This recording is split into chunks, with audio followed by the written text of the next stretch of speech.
From the Mixed Up Files of Mrs. Basil E. Frankweiler.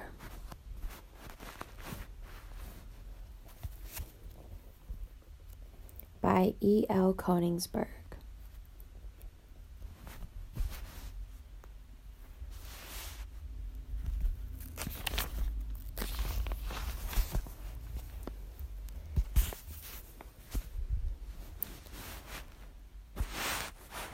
To my lawyer, Saxonburg, I can't say that I enjoyed your last visit. It was obvious that you had too much on your mind to pay any attention to what I was trying to say. Perhaps, if you had some interest in this world besides law, taxes, and your grandchildren, you could almost be a fascinating person.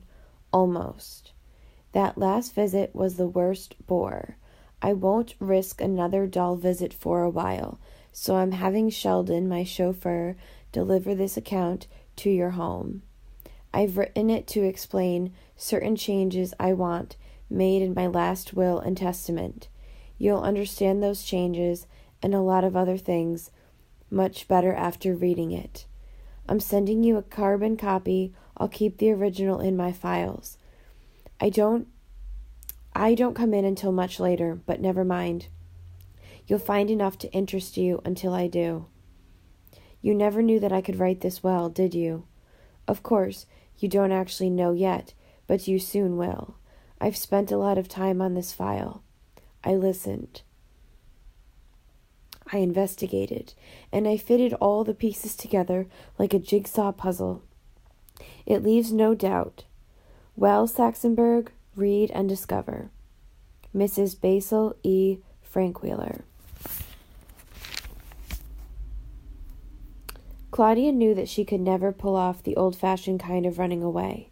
That is, running away in the heat of anger with a knapsack on her back. She didn't like discomfort. Even picnics were untidy and inconvenient. All those insects and the sun melting the icing on the cupcakes. Therefore, she decided that her leaving home would not be just running from somewhere, but would be running to somewhere. To a large place, a comfortable place, an indoor place, and preferably a beautiful place. And that's why she decided upon the Metropolitan Museum of Art in New York City. She planned very carefully. She saved her allowance, and she chose her companion. She chose Jamie, the second youngest of her 3 younger brothers. He could be counted on to be quiet, and now and then he was good for a laugh. Besides, he was rich. Unlike most boys his age, he had never even begun collecting baseball cards. He saved almost every penny he got. But Claudia waited to tell Jamie that she had decided upon him. She couldn't count on him to be that quiet for that long, and she calculated needing that long to save her weekly allowances. It seemed senseless to run away without money. Living in the suburbs had taught her that everything costs. She had to save enough for train fare and a few expenses before she could tell Jamie or make final plans. In the meantime, she almost forgot why she was running away, but not entirely. Claudia knew that it had to do with injustice. She was the oldest child and the only girl, and she was subject to a lot of injustice. Perhaps it was because she had to both empty the dishwasher and set the table on the same night, while her brothers got out of everything. And perhaps there was another reason more clear to me than to Claudia, a reason that had to do with the sameness of each and every week. She was bored with simply being straight A's Claudia Kincaid. She was tired of arguing about whose turn it was to choose the Sunday night 7:30 television show, of injustice and of the monotony of everything. The fact that her allowance was so small that it took her more than 3 weeks of skipping hot fudge sundaes to save enough for train fare was another example of injustice. Since you always drive to the city, Saxonburg, you probably don't know the cost of train fare. I'll tell you. Full fare one way costs $1.60. Claudia and Jamie could each travel for half of that since she was 1 month under 12, and Jamie was well under 12, being only 9. Since she intended to return home after everyone had learned a lesson in Claudia appreciation, she had to save money for her return trip too, which was like full fare one way. Claudia knew that hundreds of people who lived in her town worked in offices in New York City and could afford to pay full fare both ways every day, like her father. After all, Greenwich was considered an actual suburb of New York, a commuting suburb. Even though Claudia knew that New York City was not far away, certainly not far enough to go, considering the size and number of the injustices done to her, she knew that it was a good place to get lost. Her mother's Mahjong Club ladies called it the city. Most of them never ventured there. It was exhausting, and it made them nervous. When she was in the 4th grade, her class had gone on a trip to visit historical places in Manhattan. Jonathan Richter's mother hadn't let him go for fear he'd get separated from the group and all the jostling that goes on in New York. Mrs. Richter, who was something of a character, had said that she was certain he would come home lost, and she considered the air very bad for him to breathe.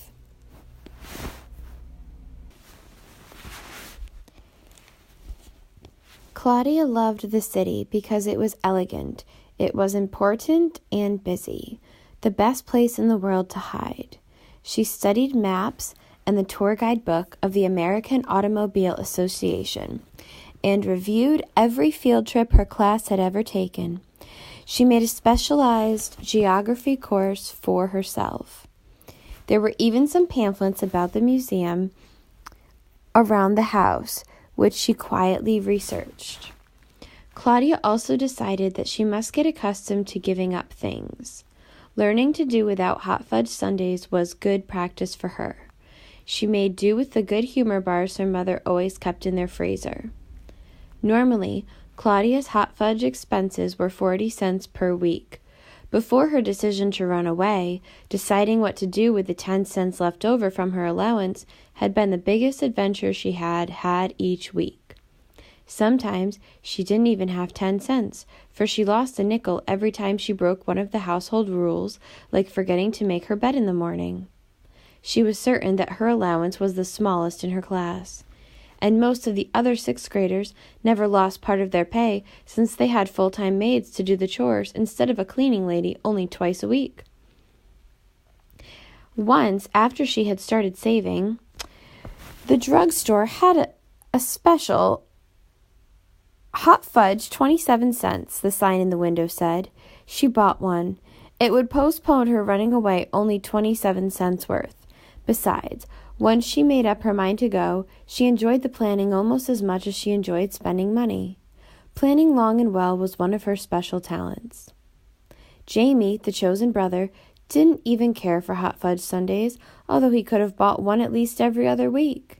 A year and a half before, Jamie had made a big purchase. He had spent his birthday money and part of his Christmas money on a transistor radio made in Japan, purchased from Woolworth's. Occasionally, he bought a battery for it. They would probably need the radio. That made another good reason for choosing Jamie. On Saturdays, Claudia emptied the wastebaskets, a task she despised. There were so many of them. Everyone in her family had his own bedroom and wastebasket, except her mother and father, who shared both with each other. Almost every Saturday, Steve emptied his pencil sharpener into his. She knew he made his basket messy on purpose. One Saturday, as she was carrying the basket from her parents' room, she jiggled it a little so the contents would sift down and not spill out as she walked. Their basket was always so full since there were 2 of them using it. She managed to shift a shallow layer of Kleenex, which her mother had used for blotting lipstick, and thus exposed the corner of a red ticket. Using the tips of her forefinger and thumb like a pair of forceps, she pulled at it and discovered a 10-ride pass for the New York, New Haven, and Hartford Railroad. Used train passes normally did not appear in suburban wastebaskets. They appear in the pockets of train conductors. 9 rides on a pass are marked off in little squares along the bottom edge, and they are punched one at a time as they are used. For the 10th ride, the conductor collects the pass. Their cleaning lady who had come on Friday must have thought the pass was all used up, since rides 1 through 9 were already punched. The cleaning lady never went to New York, and Claudia's dad never kept close track of his pocket change or his train passes. Both she and Jamie could travel on the leftover pass, since 2 half fares equals 1 whole. Now they could board the train without having to purchase tickets. They would avoid the station master and any stupid questions he might ask. What a find! From a litter of lipstick kisses, Claudia had plucked a free ride. She regarded it as an invitation. They would leave on Wednesday. On Monday afternoon, Claudia told Jamie at the school bus stop that she wanted him to sit with her because she had something important to tell him. Usually the 4 Kincaid children neither waited for each other nor walked together, except for Kevin, who was somebody's charge each week. School had begun on the Wednesday after Labor Day. Therefore, their fiscal week, as Claudia chose to call it, began always on Wednesday. Kevin was only 6 and in the 1st grade, and was made much over by everyone, especially by Mrs. Kincaid, Claudia thought. Claudia also thought that he was terribly babied and impossibly spoiled. You would think that her parents would know something about raising children by the time Kevin, their 4th, came along. But her parents hadn't learned. She couldn't remember being anyone's charge when she was in the 1st grade. Her mother had simply met her at the bus stop every day. Jamie wanted to sit with his buddy Bruce. They played cards on the bus. Each day meant a continuation of the day before. The game was nothing very complicated, Saxonburg, nothing terribly refined. They played war, that simple game where each player puts down a card and the higher card takes both. If the cards are the same, there is a war which involves putting down more cards. Then the winner takes all the war cards. Every night, when Bruce got off at his stop, he'd take his stack of cards with him. Jamie would do the same. They always took a vow not to shuffle. At the stop before Bruce's house, they would stop playing, wrap a rubber band around each pile, hold the stack under each other's chin, and spit on each other's deck, saying, "Thou shalt not shuffle." Then each tapped his deck and put it in his pocket. Claudia found the whole procedure disgusting, so she suffered no feelings of guilt when she pulled Jamie away from his precious game. Jamie was mad, though. He was in no mood to listen to Claudia. He sat slumped in his seat with his lips pooched out and his eyebrows pulled down on top of his eyes. He looked like a miniature clean-shaven Neanderthal man. Claudia didn't say anything. She waited for him to cool off. Jamie spoke first. "Gosh, Claude, why don't you pick on Steve?" Claudia answered, "I thought, Jamie, that you'd see. It's obvious I don't want Steve." "Well," Jamie pleaded, want him. Claudia had planned her speech. "I want you, Jamie, for the greatest adventure in our lives." Jamie muttered, "Well, I wouldn't mind if you'd pick on somebody else." Claudia looked out the window and didn't answer. Jamie said, "As long as you've got me here, tell me." Claudia still said nothing and still looked out the window, and Jamie became impatient. "I said that as long as you've got me here, you might as well tell me." Claudia remained silent. Jamie erupted. "What's the matter with you, Claude? First you bust up my card game, then you don't tell me. It's indecent." "Break up, not bust up. Indecent, not undecent," Claudia corrected. "Oh, baloney, you know what I mean. Now tell me," he demanded.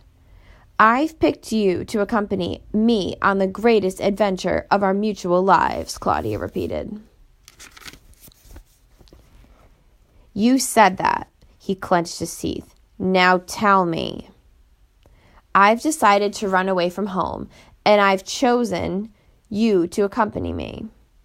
"Why pick on me? Why not pick on Steve?" he asked. Claudia sighed. "I don't want Steve. Steve is one of the things in my life that I'm running away from. I want you." Despite himself, Jamie felt flattered. Flattery is as important a machine as the lever, isn't it, Saxonburg? Give it a proper place to rest, and it can move the world. It moved Jamie. He stopped thinking, "Why pick on me?" and started thinking, "I am chosen." He sat up in his seat, unzipped his jacket, and put one foot up on the seat, placed his hands over his bent knee, and said out of the corner of his mouth, "Okay, Claude, when do we bust out of here, and how?" Claudia stifled the urge to correct his grammar again. On Wednesday, here's the plan. Listen carefully. Jamie squinted his eyes and said, "Make it complicated, Claude. I like complications." Claudia laughed. "It's got to be simple to work. We'll go on Wednesday because Wednesday's music lesson day. I'm taking my violin out of its case and I am packing it full of clothes. You do the same with your trumpet case. Take as much clean underwear as possible and socks and at least one other shirt with you." "All in a trumpet case? I should have taken up the bass fiddle." "You can take some of the room in my case. Also use your book bag. Take your transistor radio." "Can I wear sneakers?" Jamie asked. Claudia answered, "Of course. Wearing shoes all the time is one of the tyrannies you'll escape by coming with me." Jamie smiled, and Claudia knew that now was the correct time to ask. She almost managed to sound casual. "And bring all your money." She cleared her throat. "By the way, how much money do you have?" Jamie put his foot back down on the floor and looked out the window and said, "Why do you want to know?" "For goodness sake, Jamie, if we're in this together, then we're together. I've got to know. How much do you have?" "Can I trust you not to talk?" he asked. Claudia was getting mad. "Did I ask you if I could trust you not to talk?" She clamped her mouth shut and let out twin whiffs of air through her nostrils. Had she done it any harder or louder, it would have been called a snort. "Well, you see, Claude," Jamie whispered, "I have quite a lot of money." Claudia thought that old Jamie would end up being a business tycoon someday, or at least a tax attorney like their grandfather. She said nothing to Jamie. Jamie continued, "Claude, don't tell Mom or Dad, but I gamble. I play those card games with Bruce for money. Every Friday we count our cards and he pays me. 2 cents for every card I have more than he has, and 5 cents for every ace. And I always have more cards than he has, and at least one ace." Claudia lost all patience. "Tell me how much you have. $4? $5? How much?" Jamie nuzzled himself further into the corner of the bus seat and sang, $24.43. Claudia gasped, and Jamie, enjoying her reaction, added, "Hang around until Friday and I'll make it 25 even." "How can you do that? Your allowance is only 25 cents. 24.43 plus 25 cents makes only $24.68. Details never escaped Claudia. "I'll win the rest from Bruce." "Come on now, James. How can you know on Monday that you'll win on Friday?" "I just know that I will," he answered. "How do you know?" "I'll never tell." He looked straight at Claudia to see her reaction. She looked puzzled. He smiled, and so did she, for she then felt more certain than ever that she had chosen the correct brother for a partner in escape. They complemented each other perfectly. She was cautious about everything but money and poor, and he was adventurous about everything but money and rich, more than $24. That would be quite a nice boodle to keep in their knapsacks if they were using knapsacks instead of instrument cases. She already had $4.18. They would escape in comfort. Jamie waited while she thought. "Well, what do you say? Want to wait until Friday?" Claudia hesitated only a minute more before deciding, "No, we have to go on Wednesday. I'll write you full details of my plan. You must show the plan to no one. Memorize all the details, then destroy my note." "Do I have to eat it?" Jamie asked. "Tearing it up and putting it in the trash would be much simpler. No one in our family but me ever goes through the trash, and I only do if it is not sloppy and not full of pencil sharpener, shavings, or ashes." "I'll eat it. I like complications," Jamie said. "You must also like wood pulp," Claudia said. "That's what paper is made of, you know." I know, Jamie answered. They spoke no more until they got off the bus at their stop. Steve got up off the bus after Jamie and Claudia. Steve yelled, Claude, it's your turn to take Kevin. I'll tell Mom if you forget." Claudia, who had been walking up ahead with Jamie, stopped short, ran back, grabbed Kevin's hand, and started retracing her steps, pulling him along to the side and slightly behind. "I want to walk with Stevie," Kevin cried. "That would be just fine with me, Kevin Brat," Claudia answered, "but today you happen to be my responsibility." "Whose responsibility am I next?" he asked. "Wednesday starts Steve's turn," Claudia answered. I wish it could be Steve's turn every week, Kevin whined. You may just get your wish. Kevin never realized then or ever that he had been given a clue, and he pouted all the way home.